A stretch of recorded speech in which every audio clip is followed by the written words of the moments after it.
naked but for a G-string, rough sandals, a bit of hide and a buffalo headdress, a savage warrior leaped and danced to the beating of drums. Encircling fires. Woman tended, sent up curling tongues of flame, lighting, fitfully, sweat glistening shoulders, naked arms and legs. Distorted shadows, grotesque, mimicking. Danced with the savage and his fellows. Above them, dark and mysterious and weirdly exaggerated by the night, loomed the Grampian Hills. Rude bows and arrows. Stone-shod spears, gaudy feathers, the waving tails of animals accentuated the barbaric atmosphere that was as yet uncontaminated by the fetid breath of civilization, pardon me, that was as yet ignorant of the refining influences of imperial conquest, trained mercenaries and abhorrent disease. Here was freedom. Agricola was as yet unborn, the wall of Antoninus unbuilt, Albion not even a name, but Agricola was to come, Antoninus was to build his wall, and they were to go their ways, taking with them the name of Albion, taking with them freedom, leaving England, civilization, inhibitions. But ever in the seed of the savage is the germ of savagery that no veneer of civilization, no stultifying inhibitions seem able ever entirely to eradicate. Appearing sporadically in individuals, it comes down the ages, the germ of savagery, the seed of freedom.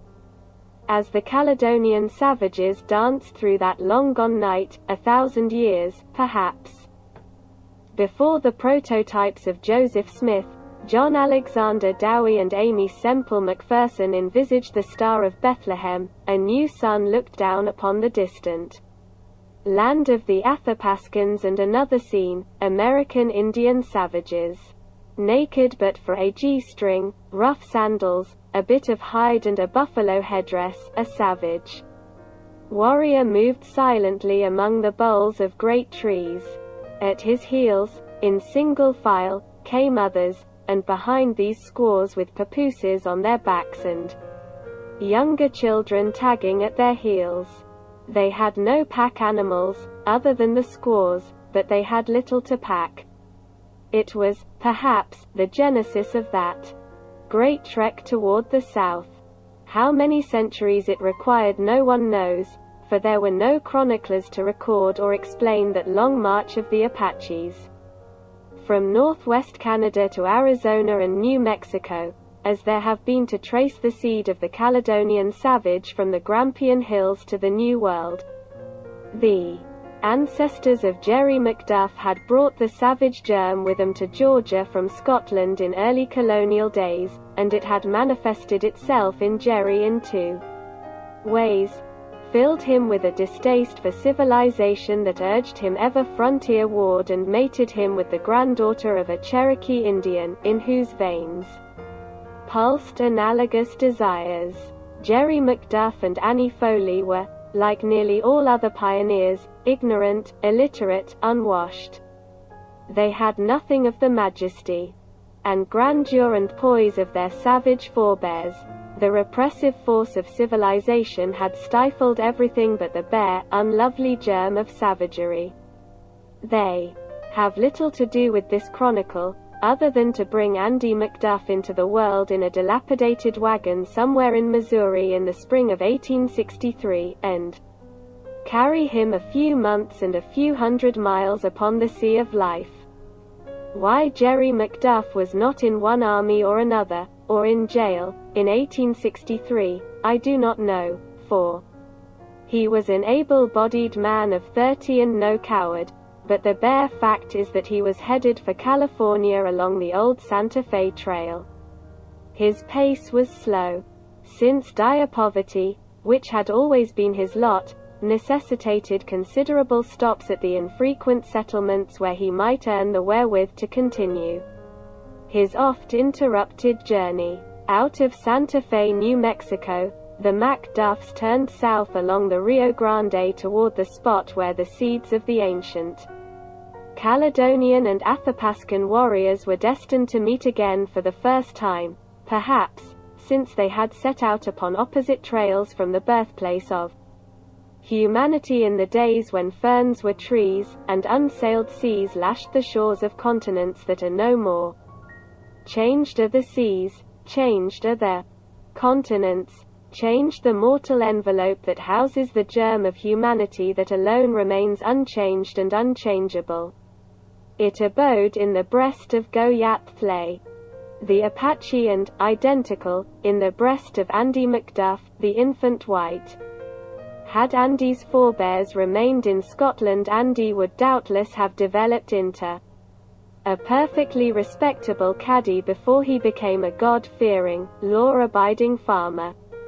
Back of him were all the generations of civilization that are supposed to have exerted a refining influence upon humanity to the end that we are now inherently more godlike than our savage ancestors, or the less favored peoples who have yet to emerge from savagery.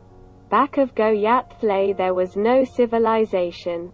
Down through all the unthinkable ages from the beginning the savage germ that animated him had come untouched by any suggestion of refinement. Go-Yath-Thley, born a Ned Knee Apache in Nodoyon Canyon, Arizona, in 1829, was stark savage. Already, at 34, he was war chief of the Bidon-Ko-He, the tribe of his first wife, Elope, which he had joined after his marriage to her. The great Mangas Colorado, hereditary chief of the Bidon-Ko-He, thought well of him, consulted him, deferred to him upon occasion, often sent him out upon the war trail in command of parties of raiders. Today Go-Yath-Thley was thus engaged. With 4 warriors he rode down the slopes of Steins Peak Range, dropped into a hollow, and clambered again almost to the top of an eminence beyond. Here they halted, and Go-Yath-Thley, dismounting, handed his reins to one of his fellows. Alone he clambered noiselessly to the summit, disturbing no smallest pebble, and lying there upon his belly looked down upon a winding, dusty road below. No emotion that he may have felt was reflected in those cruel, granitic features. For an hour he had been moving directly toward this point, expecting that when he arrived, he would find about what he was looking down upon now: a single wagon drawn by 2 mules, a dilapidated wagon, with a soiled and much patched cover. Go-Yath-Thley had never before seen this wagon, but he had seen its dust from a great distance. He noted its volume and its rate of progress, and he had known that it was a wagon drawn by 2 mules, for there was less dust than an ox-drawn vehicle would have raised, since oxen do not lift their feet as high as horses or mules, and, 2, its rate of progress eliminated oxen as a possible means of locomotion. That the wagon was drawn by mules rather than horses was but a shrewd guess based upon observation. The Apache knew that few horses survived thus far the long trek from the white man's country. In the mind of Go-Yath-Thley burned a recollection of the wrongs that had been heaped upon his people by the white man. In the legends of his fathers had come down the story of the conquests of the Spaniards, through Coronado and the priests, 300 years before. In those days the Apache had fought only to preserve the integrity of his domain from the domination of an alien race. In his heart there was not the bitter hatred that the cruelty and injustice and treachery of the more recent American invaders engendered. These things passed through the mind of the Apache as he looked down upon the scene below. And 2, there was the lure of loot. Mules have value as food, and among the meager personal belongings of the white emigrants there was always ammunition and often trinkets dear to the heart of the savage. And so there were greed and vengeance in the heart of Go-Yath-Thley as he watched the wagon and Jerry Macduff and Annie, but there was no change in the expression upon the cruel and inscrutable face. The Indian drew himself down below the crest of the sun-scorched hill, out of sight of the unsuspecting whites, and signaled to his companions. 3 of them crept upward toward him. The 4th, remaining, held the ponies of the others. He was a youth undergoing preparation for admission to the warrior class. Go-Yat-Thley spoke to the 3. Separating. The 4 bucks crept to the hilltop. The mules plodded through the dust. Their brown hides were streaked with it and by little rivulets of sweat. Jerry McDuff stuffed a large portion of fine cut inside his cheek and spat copiously at nothing in particular. Annie Foley relit her pipe. They seldom spoke. They had not spoken for many hours. They were never to speak again. Almost. Before the report of the first shot reached his ears, Jerry McDuff heard a soft plop and saw Annie crumple and lurch forward. As he reached out to catch her, a slug struck him in the left shoulder and he lurched to the ground on the right side of the wagon as Annie, dead now, slipped softly and silently beneath the left front wheel. The mules, brought up suddenly by this unexpected obstacle, and being unurged, stopped. When the warriors reached the scene, Jerry was trying to drag himself upward to the wagon box from whence he could reach his rifle. Go-Yat-Thley struck him over the head with the butt of a Yorga and Jerry sank back into the soft dust of the road. The sun shone down out of a blue sky. A Sabbath peace lay upon the scene. A great, white lily bloomed beside the road. Mute evidence of the omnipotence of the Creator. Jerry lay upon his back close beside the wagon. Go-Yat-Thley detached a broken stake from the wagon and, with a shovel that was strapped to the side, drove it through Jerry and into the ground. Jerry groaned, but did not regain consciousness. Then, for the first time, the expression upon the face of the bidonko he underwent a change. He smiled. One of his fellows called him to the opposite side of the wagon, where Annie lay, and pointed to the dead woman's sun-tanned face and straight, black hair, and the high cheekbones that her Cherokee grandsire had bequeathed her. Indian, he said to Go-Yat-Thley. The war chief nodded. A second Indian emerged from the wagon, where he had been rummaging. He was grinning broadly. By one foot he held up for their inspection wee Andy McDuff, whom he was about to swing heavily against the nearest iron tire when Go-Yat-Thley stopped him with a gesture and holding out his hand received the descendant of one, long dead, who had been equally as savage as he. From northwestern Canada and from the Grampian Hills the seeds had met at last. Wee Andy had seemingly inherited, through his mother, more Indian blood than flowed in her veins.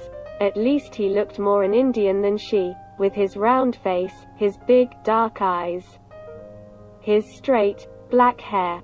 Go-Yat-Thley thought him an Indian.